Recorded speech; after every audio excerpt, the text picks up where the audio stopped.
What's going on, guys? Chad here again with another video. Today we're going to discuss the topic of injection. Where do you inject your Mounjaro? Right after this intro.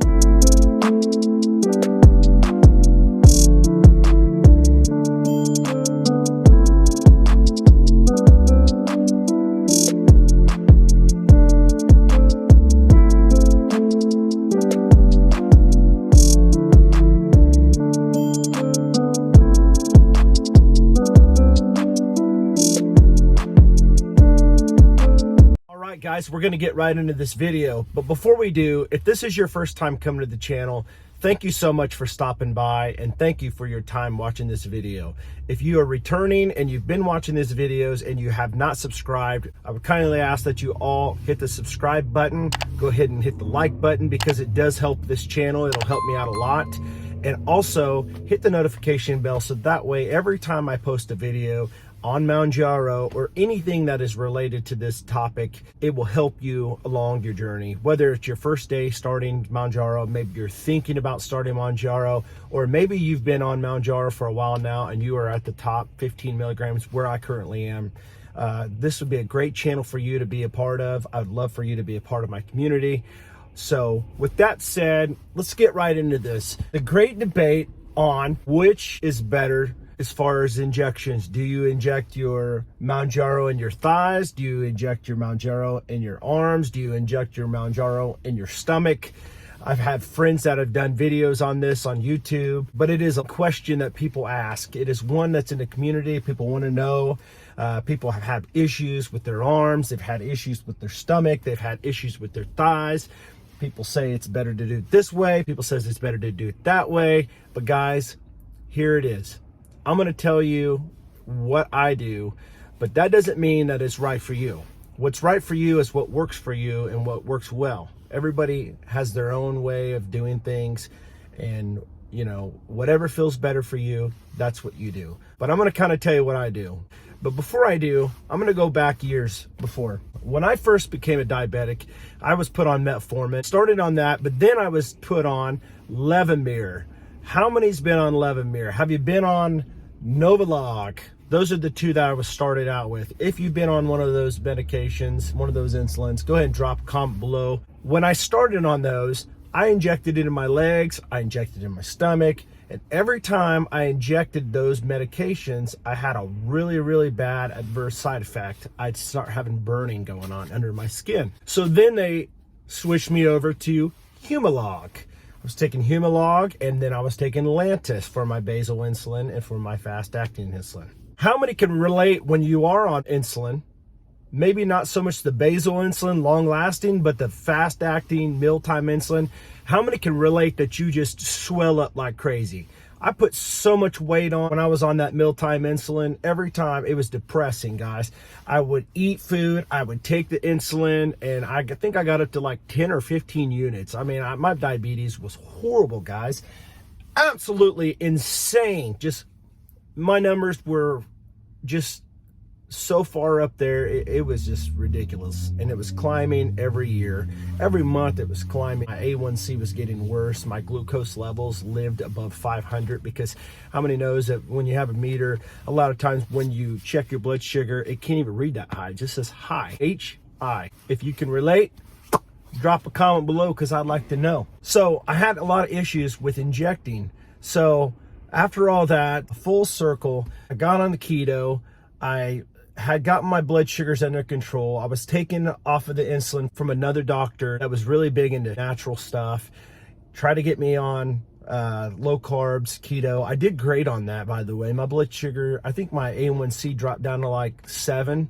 So I was doing really, really well, but then I came off the bandwagon, just fell right off, and started eating carbs again and swelled up like a big old whale. I got so big, guys, and put so much weight on, and a lot of issues with my chest hurting, you know, breathing issues, sleep apnea. I mean, all of it, just all together, just horrible. My cholesterol was out of control.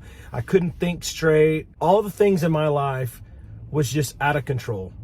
How many can relate to being really lethargic and tired with high blood sugars, memory loss, can't function straight, all these things, and it's all due to having high blood sugars. Then the neuropathy kicked in, and that was awful, and I still struggle with that today, but it is getting better as my blood sugars are being more stable and low. It's helped a lot. I talked about it before in a review on my channel. I take the alpha lipoic acid, the R form, the most natural form. It does help. 600 milligrams a day. I do take gabapentin as far as pain as well, so, and that helps me out a lot. When I go to sleep at night with my legs, when I'm starting to have like really bad pain, like pin needles in my feet at night, I try to make sure that I stay on top of the gabapentin and the alpha lipoic acid every day. I take a men's multivitamin, and I can drop comments below. I know I have them in my description on my welcome video, all the supplements that I take. So if you're curious about what I take and are interested in maybe taking something like that, I do have those on that video. As I said before, I did get taken off of the mealtime insulin and started doing the keto. I never was taken off of the basal insulin. Since day one of taking insulin, I have been taking the basal insulin nonstop. It's went from the Levemir to the Lantus to Tresiba, which, guys, if you take a long-lasting basal insulin, Tresiba is absolutely incredible. It works really well. I love it. I'll do a review on that on another video at another time. So I've been taking that, but I also years ago got on this stuff called Victoza, and I'm sure you guys have probably heard of it. It's another form, kind of like Mounjaro, but it doesn't have the dual acting ingredients in it. But it worked really, really well in the beginning. I had blood sugars that were kind of lowering, but it didn't get really, really good for me. It made me sick a lot. I'm telling you, every morning I get so sick, like I just wanted to throw up. And there's times where I actually did throw up at work. I'd go in the bathroom, I'd throw up, and I'd feel better. But I feel like it was when I ate real high fattening foods the night before. Have you ever had that nasty eggy burp, that eggy taste all the time? Guys, horrible. But anyways, I was on that for years, and I didn't really lose a lot of weight. It really didn't curb my appetite, really. But I was taking that for a long time, and I would always inject it into my stomach. Now, the needles that came with the Victoza were tiny, so you can't really feel it when it goes in. But here's the thing, when you go up to 1.8 milligrams, that's a whole lot of medication that you're shooting into your skin with a needle that long. I'm telling you, it left bubbles under my skin, which would turn into bruises, and it was just awful. So then I had this genius idea. And the idea was to move up to a 1.5, I believe. I can't recall right now, but I moved up to a longer needle. And that seemed to work a lot better than the small one that came with the Victoza. However, I still had to poke my stomach 1 or 2 or 3 times, and I would do it in increments, like the 0.6, 1.2, 1.8. And I'd inject it, and I was injecting it like 3 times every night. It was awful. And so I got to the point where I'm like, man, this is just not working.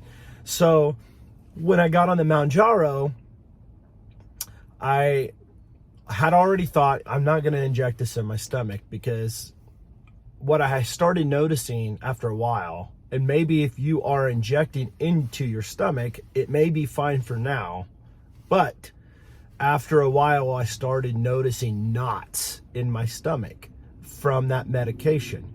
Now, I believe it's probably for any type of insulin, whether it's Mounjaro, whether it's Ozempic, whether it's Wegovy, whether it's just regular insulin. It doesn't really matter, because when you keep on shooting that insulin or that medication into your stomach, it causes hardness under the skin after a while, and it causes like lumps. And so I wanted to get away from the lumps. I wanted to get away from all that. The best way to heal it, I heard, was to just stop injecting it into the same area where you're injecting.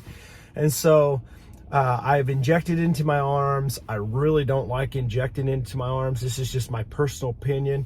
You know, it's okay to do, but I just don't like the feeling of it.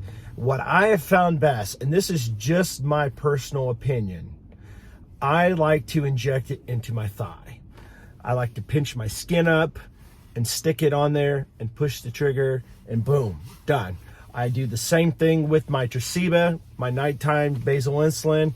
I give my shot. I use the longer needles like I did before. However, I only have to shoot it one time because there's just, I don't know, it just seems like there's more skin and fat there on that thigh to be able to do it instead of doing it into my stomach. Yes, I could do it into my stomach, but as I said, I started getting a lot of knots. So if you have done the same thing and you have had knots and you can relate, go ahead and drop a comment below. Tell us your story. Let everybody else know, because a lot of people may do fine shooting and injecting their medication into their stomach. It may be fine for now, but there may come a time where you start noticing either lumps or knots under your skin. And so guys, this is a video to help you. If you do start getting knots and lumps under your skin, remember, you are not alone, and it's a common thing. It happens. It's because you're just forming like some type of a mass underneath every time, a dead scar tissue under that skin. And so this is what I've been told by the doctor. So I'm not a physician. Disclaimer, everything I say in these videos, it's just my preference. It's just my personal opinion. But this is what my doctor had told me. So I am just sharing with you what I've learned. So guys, thank you so much for checking this channel out. Thank you so much for staying around. If you stayed to the end, thank you so much. You guys are a blessing. I hope these videos are helpful for you. If this video has helped you, please consider subscribing. As I said before, like and share this video because it helps. I am trying to reach my short-term goal of 1,000 subscribers. Guys, I am less than 100 away. Help me hit the 1,000, guys. Help me get this out to the masses. Guys, you have been a blessing to this channel. Make sure you check out this playlist of all the Mounjaro related questions and things that I've posted. Catch you on the next one.